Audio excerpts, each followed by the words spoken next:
Jefferson Davis is a controversial figure. Yes, he was not technically a president of the United States. However, he was the president of 11 states of the Confederacy for over 4 years and ruled those 11 states into America's bloodiest conflict. It is sometimes forgotten that before he became president of the Southern Confederacy, he was a member of the House of Representatives, a U.S. Senator, a West Point graduate, a general, a war hero who fought in the Indian Wars and the Mexican American War. He was also the Secretary of War under President Franklin Pierce. Before the war, Jefferson Davis was Mr. America. Jefferson Davis was born in Fairview, Kentucky, but his childhood was mostly spent in Wilkerson County, Mississippi. He used Jefferson F. Davis, but nobody exactly sure when he started using the F, and no one knows what it stands for. His family had served in the Continental Army, and later Davis's brothers served in the War of 1812. Jefferson was sent to various colleges, including Transylvania University in Lexington, Kentucky. His father died when he was in college, and his brother, who was 23 years older than him, became his overseer. His brother was able to secure a position for him at West Point, although Jefferson Davis would face disciplinary problems while at the academy. In his first year, he was court-martialed for drinking at a local pub. Later, however, he was pardoned. Then he would get involved in the eggnog riot.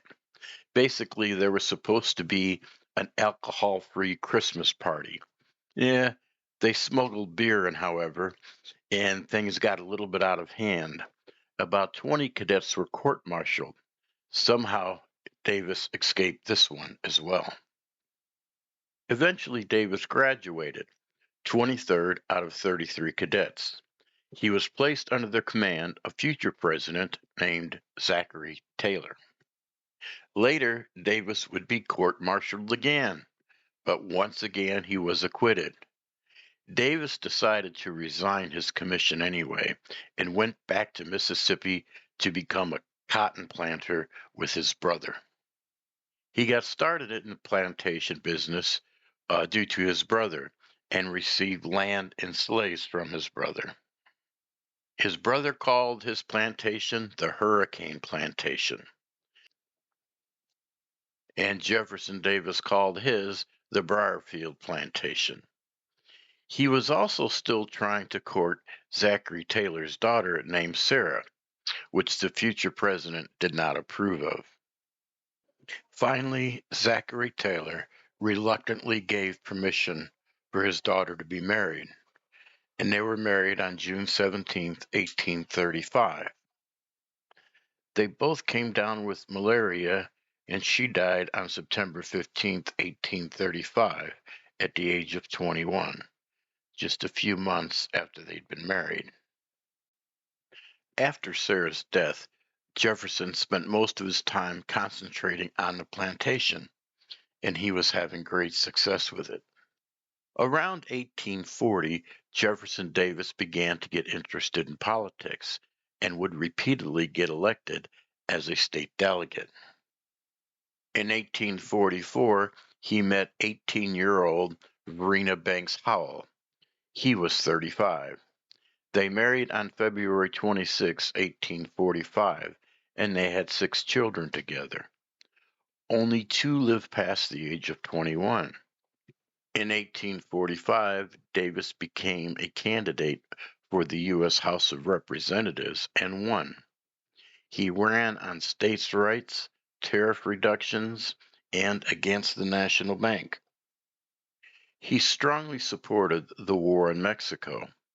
He also wanted to gain the Oregon territories, but only with British cooperation. After voting to go to war with Mexico, Davis rejoined the Army. He left his brother a note, which was his resignation from Congress, and went to war as a volunteer. He was assigned to command under his former father-in-law, Zachary Taylor. That had to be a bit awkward. He distinguished himself in the Battle of Buena Vista, where he was wounded. In May, President Polk offered him a commission as a brigadier general, but he declined due to his interpretation of the constitutionality of appointments and who had the authority to make them. He did accept the Mississippi governor's appointment as a U.S. Senator. As senator, he fought for the expansion of slavery and states' rights. He was also very supportive of trying to annex Cuba away from Spain.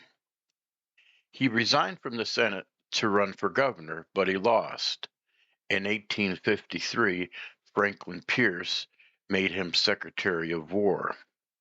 He supported the railroad expansion as a means of national defense. He returned to the Senate in 1857. On January 21st, 1861, he received an official notification to return to Mississippi after Lincoln was elected president. He called it the saddest day of his life. When Jefferson Davis returned to Mississippi, the Mississippi governor made him a major general of the Mississippi Army. However, about 2 weeks later, he was unanimously appointed to be the provisional president of the Confederacy. It was an easy choice due to his prominence in national politics and his military experience. Davis was hoping for a military position alone, but he accepted the presidency. We will not cover the war in this video, but needless to say, after the attack on Fort Sumter, the bloodiest war in American history would end in a Union victory. As president of the Confederacy, Jefferson Davis, a man who unequivocally supported states' rights, actually suspended habeas corpus, challenged property rights, and implemented impressment, which forced citizens to give supplies and slaves when called upon to do so. This caused problems for Davis because many Confederates felt that he was creating a system they had just succeeded from, particularly about slavery, since you can get out of it if you are rich. When Richmond was abandoned due to the advances of the North, Jefferson Davis fled Richmond with his family, and they went to Danville, Virginia. After Lee surrendered, they then went on to Greensboro, North Carolina. When Lincoln was assassinated, there was a $100,000 bounty on the head of Davis, about $2 million in today's money. He was captured on his way back to Mississippi. He was wearing a loose-sleeve cloak and a black shawl covering his head. This led to ridicule in the press of him being dressed like a woman. All kinds of cartoons were made depicting him as a scared, cowardly woman. Davis was in prison in Fort Monroe, Virginia. He was forced to wear shackles, and guards were constantly in his cell. His cell was actually a fortified gun encampment where cannons were fired from. Many in the public deplored this treatment, and the shackles and the guards in his room were eventually removed. After a while, he was even allowed to exercise outside and read newspapers and books. In 1866, he was allowed regular visits with his wife. He was also allowed to live in a 4-bedroom apartment.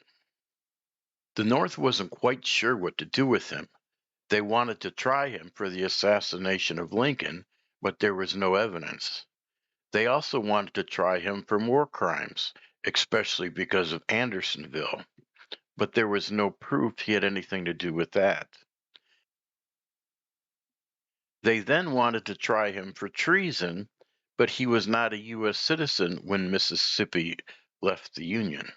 One of the biggest fears was that if he was acquitted, it would confirm the constitutionality of secession. Finally, he was released from prison on bail that was put up by various prominent citizens. Davis then went to Montreal, Quebec, where his children were while he was in prison. Davis never asked for a pardon, stating he had not repented. In 1869, the Attorney General finally decided they would not prosecute him. Davis then went to England and France in 1869 to find opportunities, but there were none. He left his family there for a while and he returned to the United States, but he still couldn't find anything he considered worthy of a former political figure of his prominence. Or when he did, it simply didn't pay enough money. His family returned in 1870. He was offered numerous speaking engagements but declined. Initially, Southerners blamed Davis, but it wasn't long until he became an icon. In 1877, he was invited by Sarah Davis, a prominent author and from a prominent family, to live in one of her homes in Mississippi and write his memoirs. His wife didn't like the close relationship that David and Sarah had, and at first refused to accompany him, but finally she came. Sarah died in 1879 and gave the house to Davis in her will, where Davis lived the rest of his life. Davis would write books and articles and even attend some Confederate dedications, which turned out to be more tours than actually dedications. People would come out to see him everywhere he went. Davis caught malaria and acute bronchitis and died on December 6, 1889, at the age of 81 in New Orleans, where he was touring around the South. Originally, he was buried in New Orleans, but his wife wanted him buried in Richmond at the Hollywood Cemetery. His body would be exhumed and it would be brought back to Richmond. The train made several stops along the way so people could honor him. In 1978, Jefferson Davis citizenship was restored by the United States Congress. If you like these short presidential videos, please hit the like button and subscribe. Thanks for listening.